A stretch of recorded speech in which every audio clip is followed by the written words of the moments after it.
Rain poured over the city of Zealer, washing the streets in silver streams that reflected the towering spires and neon lights.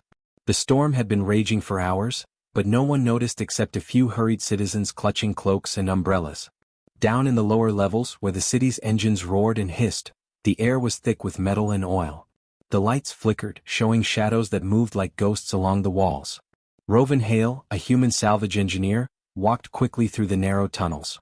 His boots echoed in the empty corridors, bouncing off steel walls that smelled of damp and machinery.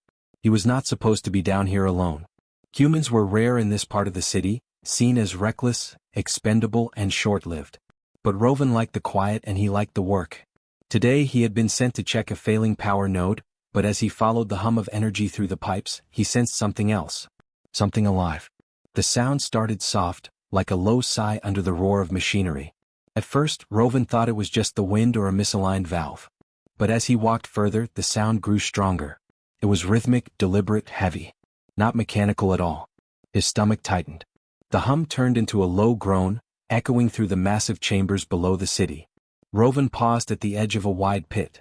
The walls stretched down so far that the darkness swallowed the bottom completely.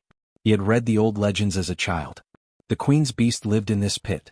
Ancient, huge, and ravenous, it had been chained here for centuries.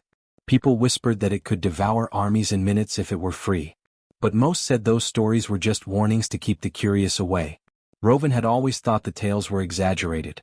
Now, standing at the edge of the abyss, he wasn't so sure. He switched on his flashlight and let the beam sweep down. In the faint light, he saw enormous chains stretching into the blackness, twisting and creaking as if something far below stirred. The air was cold, heavy, and smelled faintly of something like wet stone and iron. A shiver ran down Rovan's spine, but he stepped closer. "I don't know what you are," he whispered, "but I'm not here to hurt you." There was a pause. Then a slow, deep exhale rose from the darkness, a sound that felt almost like a reply. It was not angry, not attacking, just tired. The kind of tired that had no hope left. Rovan crouched, studying the chains. They were thick, covered with alien symbols that pulsed faintly with energy. These were not ordinary restraints. They were old and dangerous. He reached out and touched one. The metal was warm, vibrating slightly under his hand. The vibration carried a strange rhythm, almost like a heartbeat. "Alive," Rovan muttered. He stepped back. The idea made his heart race. The legends were true. The beast was alive. And it had been suffering for centuries. Rovan thought about the queen, high in her palace above the storm, watching the city like a spider in its web. She kept the beast chained to show power. She fed it just enough to survive, weak enough so it could not rebel. But now the beast was groaning, hungry, and alone. Its pain leaked into the city, affecting machines, lights, and even the citizens' moods. Rovan had a choice. He could do his work, check the node, and leave. That was safe. That was what any human in his position would do. But he could not ignore the sound of suffering. Something inside him refused. He could fix machines, but could he fix this? Could he do what no one else dared? He pulled out his tools and checked the energy readings. The chains were powered, each link running energy pulses that kept the beast restrained. If he could stabilize the energy flow, the beast would stop hurting, but that would mean touching the chains, touching the creature itself. And touching it was forbidden. Death was the likely reward for a human who dared. Rovan took a deep breath. The rain above was hammering the city like a drum, matching the pounding of his heart. He stepped forward, running his hands along the chain. Sparks jumped, and the beast stirred, shifting its massive form. Its eyes glowed faintly in the darkness, huge, intelligent, and tired. Rovan froze. The eyes were not wild. They were not filled with hate. They were full of questions and pain and something like hope. He worked quickly, repairing broken circuits and redirecting failing energy flows. The chains pulsed differently now, less painfully. The beast moved slightly, nudging the chains with massive claws. It was testing him, seeing if he meant harm. Rovan didn't flinch. Hours passed, or maybe minutes. Time felt strange in the pit. Finally, the last pulse stabilized. The chains were still there, but they no longer throbbed with the beast's suffering. The air felt lighter. The low groan became a soft, almost approving hum. Rovan stepped back, wiping sweat from his brow. He had done it. He had touched the queen's beast. He had not been eaten. He had not been punished, yet. Above, the storm continued to rage. Somewhere in the city, alarms probably went off. Somewhere in the palace, the queen surely noticed something was happening. Rovan did not care. He had done the impossible. He had saved a creature that no one else would. And for the first time in centuries the beast breathed without pain. Its massive head lowered slightly as if bowing to him, not in submission but in recognition. Rovan smiled, feeling a strange connection, a bond forming in the darkness. He did not know what would happen next. He did not know if the queen would hunt him or if the city would crumble. All he knew was that he had made a choice. He had dared. And sometimes, daring was enough to change everything. A soft rumble echoed through the pit, a warning or perhaps a greeting. Rovan straightened and whispered again, "I'm not leaving you." Somewhere above, the queen's gaze must have turned downward, sensing the disturbance. But below, in the heart of the city, Rovan and the beast shared the first quiet moment of trust, the first step toward something no one had thought possible. The storm continued and the city slept. But in the pit, the beast and the human waited, for what neither could yet know. Rovan stayed in the pit long after the storm had passed above. The chains no longer pulsed painfully, but the beast remained still, its massive body coiled like a shadow. Its eyes followed him, glowing faintly in the dim light, full of curiosity and something deeper, loneliness, maybe even sadness. The creature was enormous, far larger than any human could imagine, and yet it did not move aggressively. Rovan stepped closer, holding his hands out. "I'm not going to hurt you," he said softly. "I just want to help." The beast tilted its head slowly as if trying to understand. Then it let out a low rolling sound almost like a hum. The vibration shook the walls of the pit, echoing deep into the tunnels. Rovan felt it in his chest. It was alive in a way no machine could ever be. He circled the chains, inspecting them. They were not just restraining metal, they were powered by alien technology old beyond comprehension. Sparks of energy flickered along the surfaces, like veins of electricity. The beast's movements made the air shimmer slightly, and Rovan realized it was more than a biological creature. It was part machine, part living energy. Rovan knelt and touched the floor near the beast. The ground hummed in response and he felt a pulse of emotion. Hunger, yes, but not just for food. Loneliness, pain, longing. The creature had been trapped for centuries, fed barely enough to survive, starved for attention, for understanding, for freedom. It communicated through its pulses and Rovan understood. He could feel its feelings, raw and unfiltered. "I get it," Rovan whispered. "You're not dangerous. You're just hurt. And angry because no one cares." The beast shifted slightly, its eyes narrowing not in aggression but in focus. It was testing him, learning him, trying to decide if he was friend or foe. He set to work on the energy restraints. Each chain link was a puzzle of circuits and alien glyphs. Rovan had worked on machines before, but nothing like this. He traced the energy flow with his fingers, watching the glyphs pulse brighter when he touched them correctly.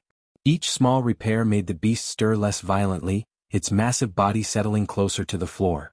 As Rovan worked, the creature made sounds that were almost words, though he could not understand them. A deep, guttural tone that carried meaning, sadness, and warning all at once. He realized it was trying to speak, to tell him things no one else would ever know. Memories, perhaps, or fragments of the past. He listened closely, letting the vibration flow through him, and pieces began to make sense. The beast had once been a guardian, not a weapon. Long ago, it had protected entire worlds, traveling with the Dominion as a living shield for civilizations. But the Queen's ancestors had betrayed it, chaining it beneath the city to prove control. The beast's hunger was not just for food, it was for purpose, for trust, for a companion who could understand it. Rovan paused, thinking. If he could help it, maybe he could also teach the Dominion a lesson. Humans were small, short-lived, fragile, but they dared.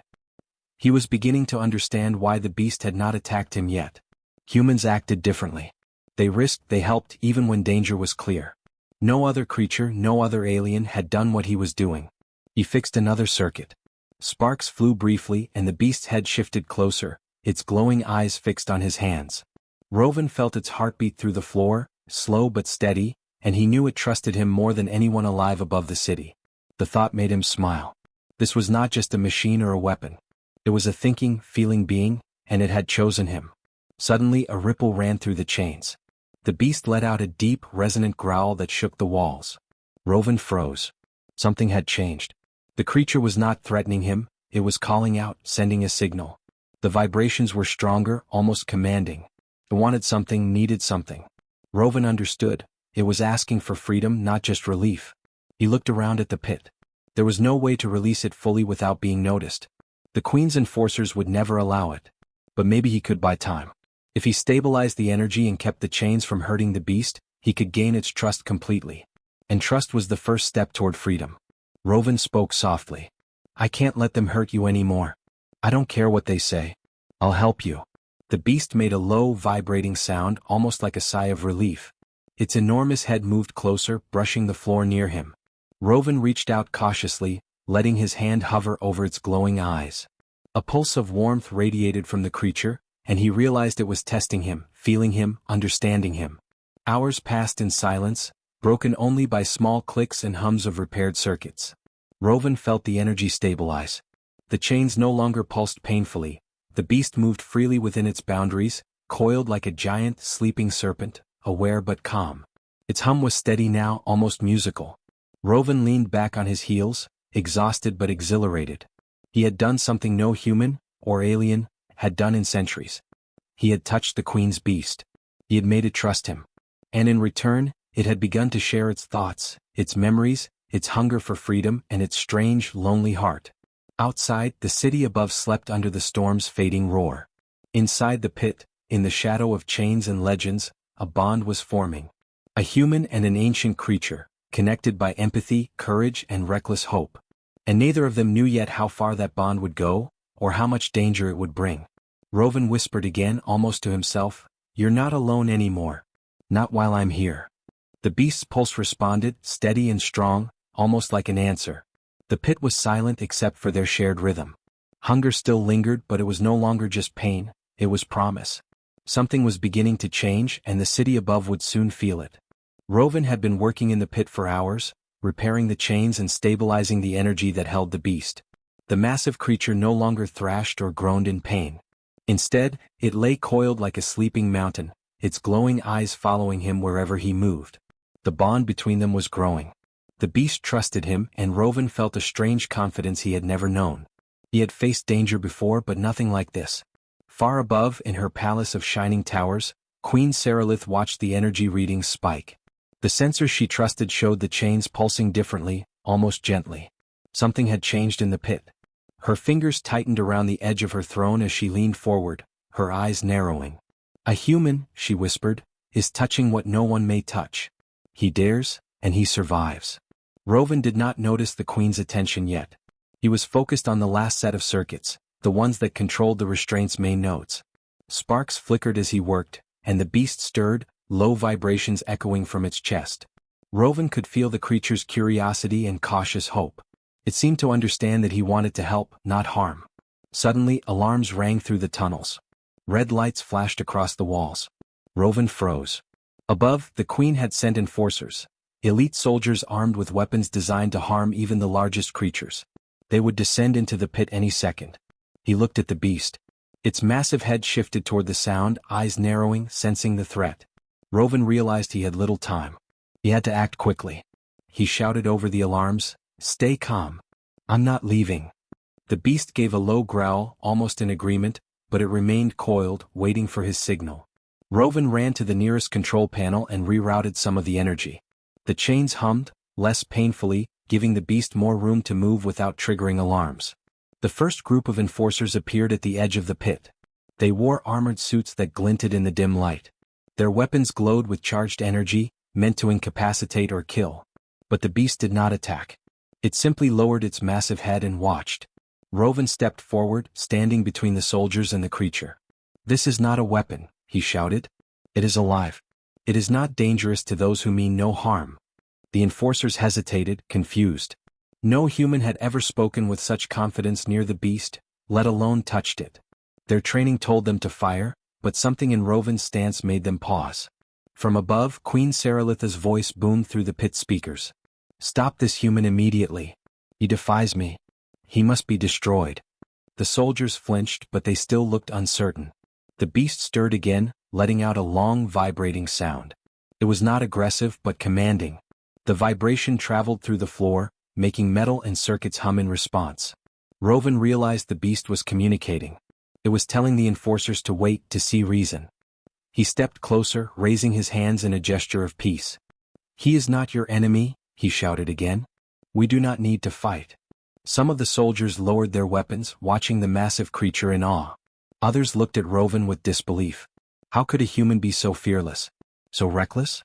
So alive in a way they had never seen? Rovan connected his portable device to the pit's energy system. Images, recordings, and fragments of memory streamed out, projected onto nearby walls. They showed the beast as it had been long ago, protecting cities, saving worlds, defending civilizations. It was not a monster. It was a guardian. The enforcer's eyes widened as they watched the proof. Queen Saralitha's voice became sharp and angry. You lie, human. That creature is mine. You cannot change it. She tried to override the energy chains remotely, sending a pulse meant to kill the beast instantly. Sparks flew across the pit, and Rovan felt the surge push him backward. The beast growled deeply, shielding him with its massive body. The enforcers tried to step forward, but they could not approach. The beast's presence was overwhelming, and Rovan realized something extraordinary. It was protecting him, not attacking. Its instincts, honed for centuries, recognized his courage and his heart. The queen had underestimated humans. They acted differently. They did not fear alone, they acted despite fear. Rovan scrambled to stabilize the energy nodes. Sweat ran down his face and his muscles burned. He could hear the queen shouting commands, the enforcers confused and hesitating, and the beast breathing low and steady behind him. His hands worked faster, connecting circuits, redirecting power. Sparks flew and lights flashed, but he did not stop. Finally, with a loud hum, the main node stabilized. The chains glowed softly, no longer pulsing painfully. The beast shifted, stretching its massive body, its head lowering beside Rovan. Its eyes met his, glowing with a strange, quiet approval. Rovan felt a rush of relief. He had succeeded, at least for now. The enforcers stared in shock. Some of them lowered their weapons entirely. A few whispered to each other, realizing they had been wrong about the beast. It was not a weapon of destruction. It was a creature in need of understanding. Queen Saralitha's override had failed. Her authority had limits, and the beast's bond with Rovan was stronger than her commands. She glared from her palace, realizing too late that humans were unpredictable. They dared when others cowered. They trusted when others destroyed. And sometimes, daring was enough to change everything. Rovan stepped back, breathing heavily but smiling. He looked at the beast, towering above him, calm and alive. You're safe for now, he said quietly. The beast responded with a low vibration, a sound like a quiet laugh or a sigh of relief. Above, the queen retreated, plotting her next move. But down in the pit, the bond between human and beast had been made. Fear and pain had been met with courage and care. And for the first time in centuries, the beast did not feel alone. Rovan had faced the queen's wrath and survived. He had acted when no one else dared. And in the heart of the pit, with the ancient, ravenous creature watching him with trust, he realized that sometimes, being reckless was the only way to do what was right. The alarms faded, but the tension remained. Rovan knew the queen would not forgive this, and that the enforcers would return. But for now, he and the beast had a moment of peace. A human had dared to save a creature that everyone else had feared, and that act alone was changing the course of the city, and perhaps the Dominion itself.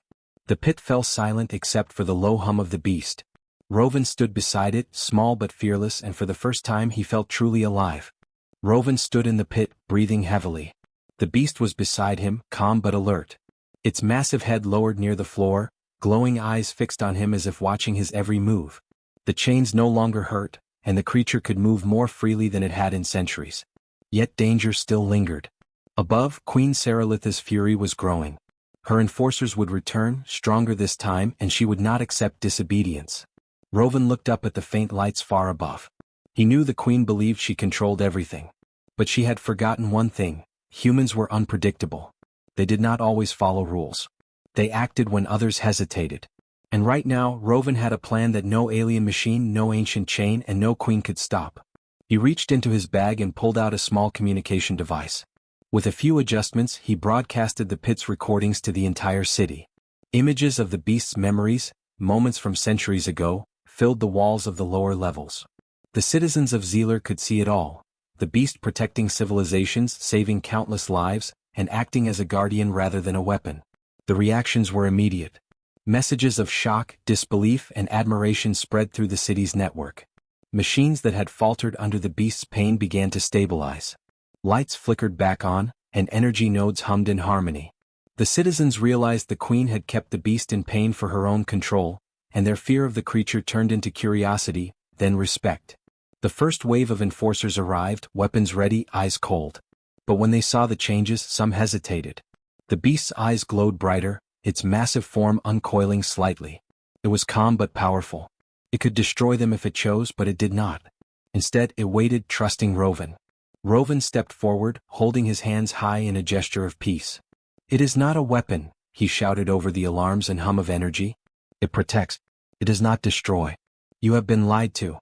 Some of the enforcers paused, unsure how to respond. A few lowered their weapons, realizing the human before them spoke the truth. Queen Saralitha's voice echoed through the pit speakers, sharp and furious. "Do not listen to him. Kill the human and restrain the beast." She pressed buttons on her control panel, trying to force the energy chains to react violently again. Sparks flew across the pit. The beast's body tensed, but it did not attack. It was aware of the human's presence and trust. Rovan shouted again, faster now, moving between the enforcers and the beast. "Stop. You are only hurting yourselves if you attack." He tapped the circuits, redirecting energy, stabilizing the chains fully. The beast moved closer, its immense weight pressing down the floor slightly, signaling protection. The enforcers could feel the power in the air. It was alive, intelligent, and aware. Some enforcers began whispering among themselves. He's telling the truth," one said. Another shook his head, eyes wide. "But the queen," the first interrupted, "she has lied to us all. Look at it." Their weapons wavered. They had been trained to obey fear, to enforce power. But humans, especially this one, acted on courage and understanding. Rovan continued, connecting his device to more energy nodes. He projected images and sounds of the beasts passed across the tunnels, showing battles it had prevented, civilizations it had protected, and lives it had saved. Even the machines in the city seemed to respond, humming in approval. The chains pulsed gently, no longer restraining with pain. Queen Saralitha's voice grew sharper, more desperate. "Override now. Destroy it. You dare defy me, human?" Sparks flew again, louder this time, and a surge of energy pushed Rovan backward. He gritted his teeth and leapt forward, reconnecting circuits just in time. The surge fizzled, failing.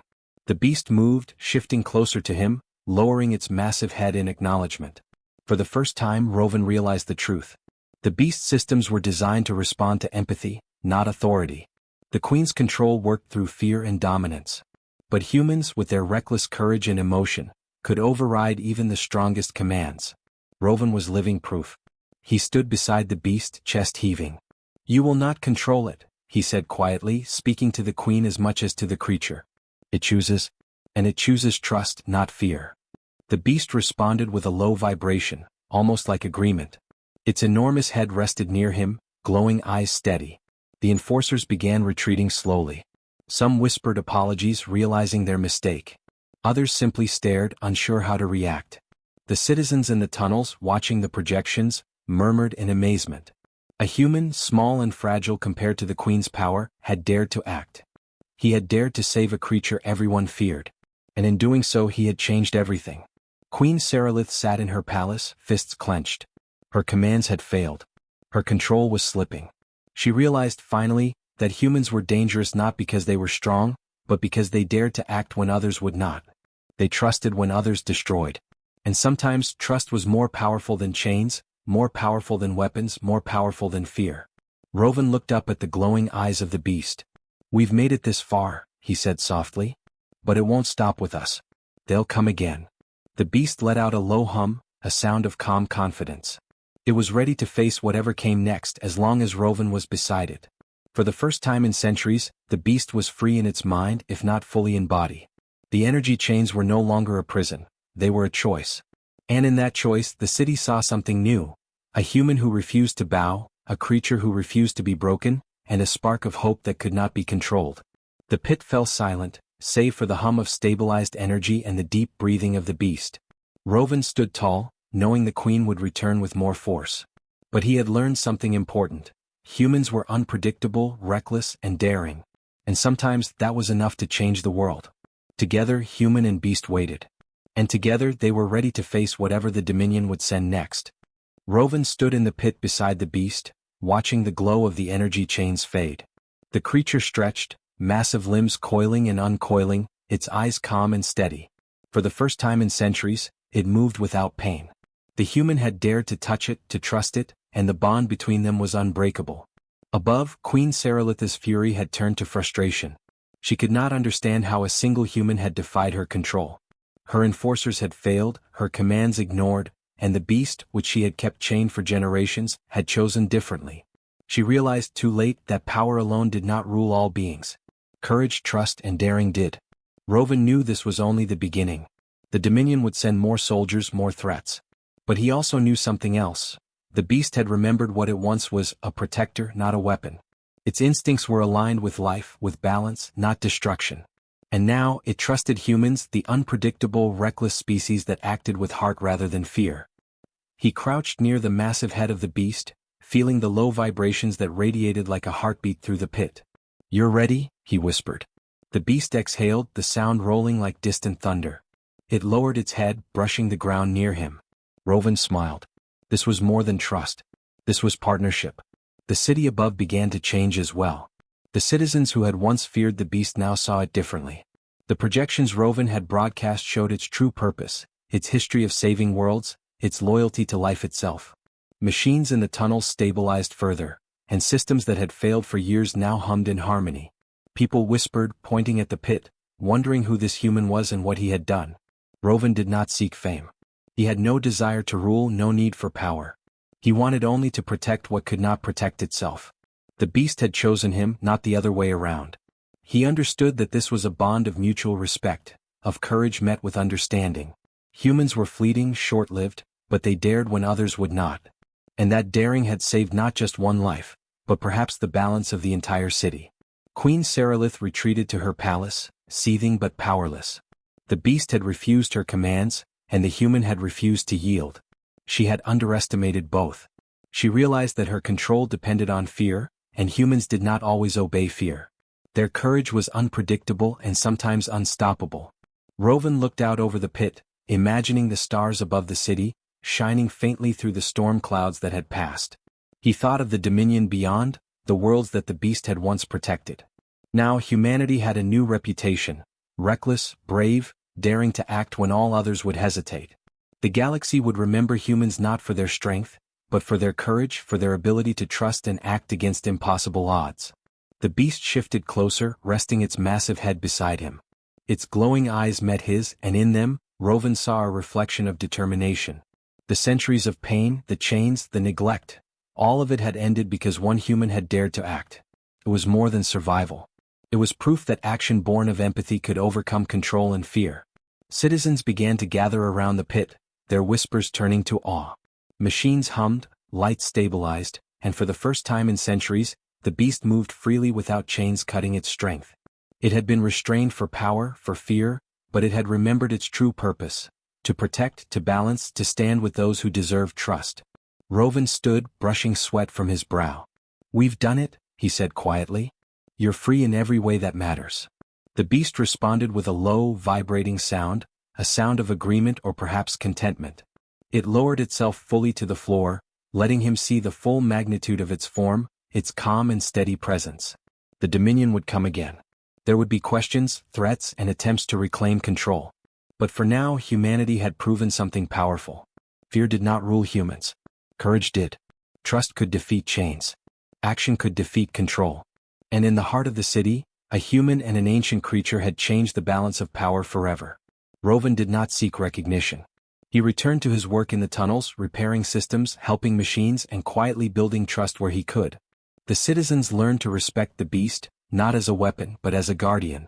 And the beast, once chained and suffering, now stood as a protector once more, choosing when and where to act, guided by instinct and empathy, but with a bond to humanity that no chain could ever break.